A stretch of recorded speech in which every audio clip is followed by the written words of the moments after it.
नमस्कार मित्रों, मैं एसवी भारद्वाज आपका स्वागत करता हूं। नए साल की शुभकामनाओं के साथ इस वीडियो की शुरुआत करते हैं। दोस्तों, मकर लगन तथा मकर राशि के लिए क्या कहते हैं साप्ताहिक सितारे। कल से लेकर 1 जनवरी से लेकर 7 जनवरी तक की चर्चा करेंगे। जैसा कि आप देख रहे हैं इस टाइटल को, पर्दे के पीछे कुछ खास, सुखद और कुछ बहुत बड़ा होने की संभावनाएं रहेंगी इस सप्ताह। दुर्धरा योग की चर्चा करेंगे। अगर आप एस्ट्रोलॉजी सीख रहे हैं, अंत में चंद्रमा के गोचर के हिसाब से ये राशिफल होता है दोस्तों, जिसमें ग्रहों नक्षत्रों का प्रभाव समाहित करके हम आपके लिए कंप्लीट विश्लेषण प्रस्तुत करते हैं। कौन से ग्रह इस सप्ताह आपके लिए लाभदायक हैं उसकी चर्चा करेंगे। कब चंद्रमा आपके लिए लाभदायक स्थितियां बेहतर करता है, कब आपका वैवाहिक जीवन भरपूर प्यार मोहब्बत से होगा, कब छात्रों के लिए समय उत्तम रहेगा, आदि इत्यादि रोजमर्रा की इश्यूज की बात करेंगे। अंत में हम शुभ रंग, शुभ अंक, जेम स्टोन्स और उपायों की बात भी करते हैं। अगर शेयर स्टॉक मार्केट में अगर आप कामकाज करते हैं तो इसे सुनना देखना मत भूलें। और दुर्धरा योग की बात भी करेंगे। चंद्रमा से बनने वाले योग इस अंक में ये क्या फल देते हैं इसकी चर्चा करेंगे। तो दोस्तों, नए साल के पहले दिन 1 जनवरी को उच्च का चंद्रमा होगा। आपके लिए बहुत सुखद है क्योंकि पंचम भाव में है। पंचम भाव का चंद्रमा उच्च का, वह भी त्रिकोण का चंद्रमा, केंद्र त्रिकोण राजयोग तो बना ही रहा है क्योंकि सप्तम भाव का मालिक है जो केंद्र होता है। त्रिकोण में बैठकर आपके धन की स्थिति बेहतर करता है। अकस्मात ढंग से लॉटरी जैकपॉट लगने के योग बनाता है। शेयर स्टॉक मार्केट वालों के लिए, जो वायदा व्यापारी हैं, जो ट्रेडिंग करते हैं, किसी तरह का भी बिजनेस करते हैं, रिस्की इन्वेस्टमेंट करते हैं, उनके लिए समय बहुत उत्तम है। कल का दिन 1 तारीख, उच्च का चंद्रमा, आपका मनोबल भी अच्छा रहता है। आप स्ट्रेस से फ्री रहते हैं, तनावों से मुक्त रहते हैं।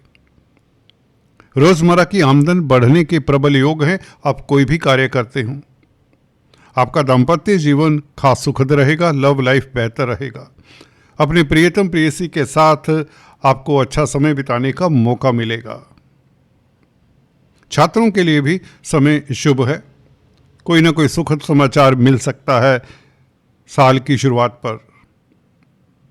तो शुरुआत बहुत अच्छी है। उच्च का चंद्रमा, वह भी केंद्र त्रिकोण राजयोग बनाए तो आपके लिए बहुत उत्तम है। अदालती मसलों में भी आपकी जीत की संभावनाएं बनी रहेंगी। और गुरु चंद्रमा 2-3 तारीख, 4 तारीख सुबह तक 9:40 तक चंद्रमा गुरु के साथ गज केसरी राजयोग का प्रभाव पूर्णतः तो नहीं मिलेगा, परंतु फिर भी गुरु के साथ जब चंद्रमा हो तो चंद्रमा को बल तो मिल जाता है। वैसे भी चंद्रमा 5 ग्रहों से प्रभावित होगा। मंगल, शुक्र, सूर्य, बुध 12वें भाव से, और गुरु के साथ चंद्रमा, 5 ग्रहों का प्रभाव इस चंद्रमा के ऊपर। तो दिन बहुत हलचल भरे रहेंगे। काफ़ी कुछ करने को होगा आपके पास, आप व्यस्त रहेंगे। 2 तारीख अपने ही नक्षत्र में, श्रावण नक्षत्र में चंद्रमा, सप्तम भाव का मालिक, 6ठे भाव में।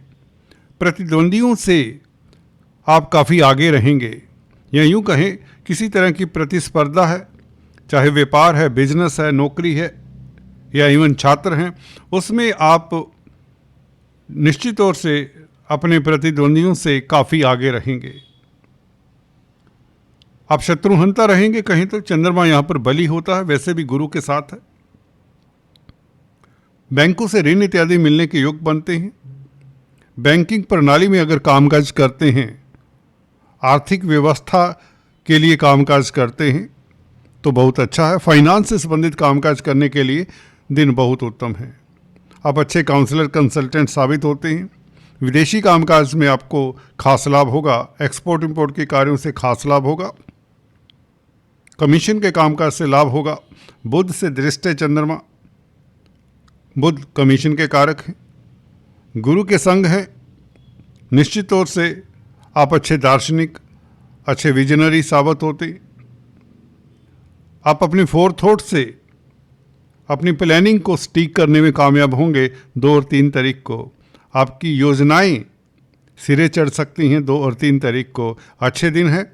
धन की स्थिति खास तौर से बेहतर होती है। धर्म कर्म के प्रति भी आस्था रहेगी, जिससे मन को सुकून मिलेगा, मन को एक शांति मिलेगी। आपका स्वास्थ्य अच्छा रहेगा। कुल मिलाकर आपका तेज प्रभाव बढ़ेगा। कैरियर को लेकर किसी तरह की चिंता है, उसका भी निवारण होने के योग बनते हैं।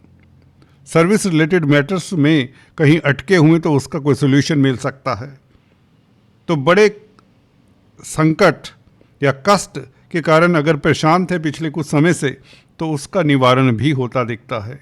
तो 2 और 3 तारीख आपके लिए काफ़ी सुखद है। गुरु का संग है चंद्रमा को, और चंद्रमा के ऊपर प्रभाव 4-4, 5-5 ग्रहों का, तो मन आपका बली रहेगा। वैसे भी 6th हाउस में चंद्रमा काफ़ी बली होता है, तो बहुत उत्तम दिन है।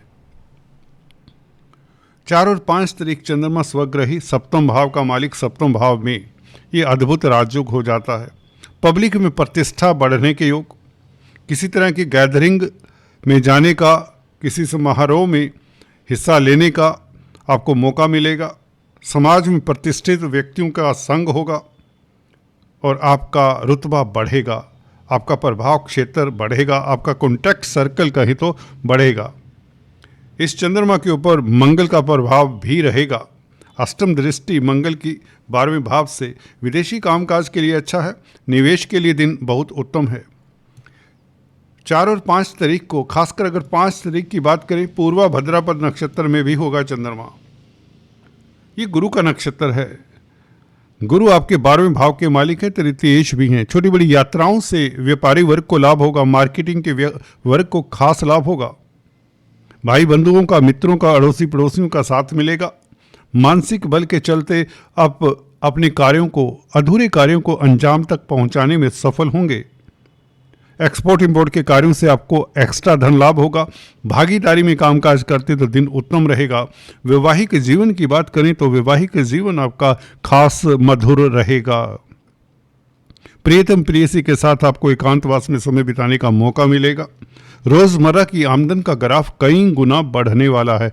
जी हाँ दोस्तों, आपने सही सुना, आपकी डेली इनकम का ग्राफ कई गुना बढ़ने वाला है। Growth of income is definitely there. 4 और 5 तारीख इनकम के लिए बहुत अच्छे हैं। आपकी एनर्जी का ग्राफ काफ़ी अच्छा होगा। हल्के फुल्के रहेंगे, तनावों से मुक्त रहेंगे। घर परिवार में खुशियों का माहौल होगा। घर परिवार में मेहमानों का आना जाना भी लगा रहेगा। लाभ होगा। लाभ स्थान के मालिक मंगल 12वें भाव से देखते हैं, तो अगर आप हॉस्पिटल्स में कामकाज करते हैं तो दिन उत्तम है। सोशल वर्क करते हैं तो दिन श्रेष्ठ हैं।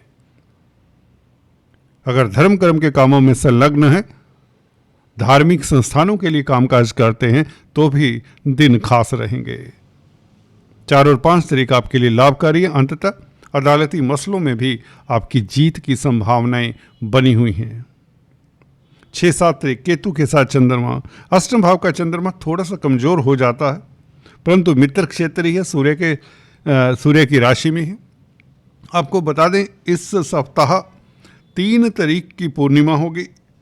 पूर्णिमा दोस्तों आपको बता दें, एग्जैक्टली पूर्णिमा का व्रत 18:53 को शुरू होता है 2 तारीख, और 15:32 3 तारीख तक रहता है।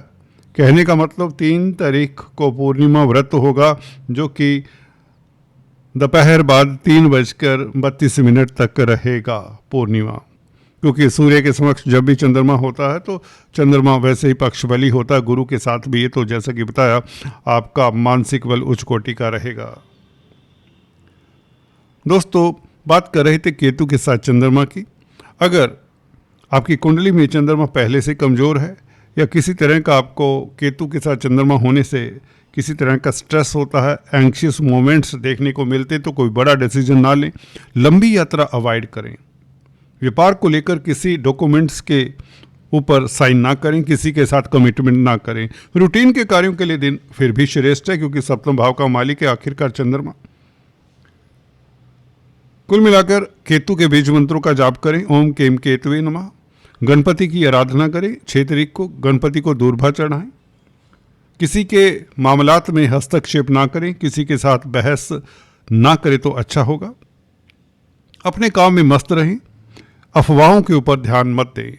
कुल मिलाकर दिन रूटीन के कार्यों के लिए 6 और 7 तारीख अच्छे। ये था आपका चंद्रमा का गोचर। चलते चलते लक्की नंबर, लक्की कलर, जेमस्टोन्स, उपायों की बात करें और दुर्धरा योग की बात भी करेंगे अंत में।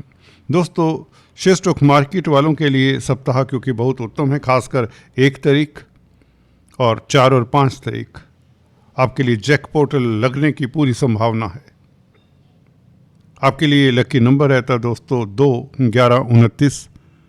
जेमस्टोन्स हम अक्सर बताते आए हैं। अगर आप पहली बार आए हैं तो आपसे निवेदन भी है, कृपया सब्सक्राइब करने के पश्चात बेल आइकन दबा दें। नहीं तो आप अक्सर कहते हैं कि आप मकर राशि के ऊपर आजकल वीडियोस काफ़ी कम बनाते हैं। ऐसा कुछ नहीं है। आप बेल आइकन के बटन को जरूर दबाएं, आपको हमारे हर लेटेस्ट अपडेट्स मिलते रहेंगे। दोस्तों, आपके लिए जेमस्टोन्स की बात करें तो आपके लिए बनता है नीलम। नीली ट्राई भी कर सकते हैं नीलम धारण करने से पहले, क्योंकि नीलम काफ़ी रिस्की हो सकता है कई बार। नीलम के लिए ये प्रसिद्ध है कि ये व्यक्ति को ज़मीन से आसमान तक पहुंचा सकता है, तो ट्राई करें। इसके अलावा ओपेल बनता है, शुक्र का स्टोन है, पंचमेश है शुक्र। तो अगर आप स्पेकुलेशन का कार्य करते हैं तो डायमंड या ओपेल जरूर धारण करें। अगर आप हायर स्टडीज़ करना चाहते हैं परंतु उसमें अवरोध आ रहे हैं तो भी आप ये स्टोन ट्राई करें।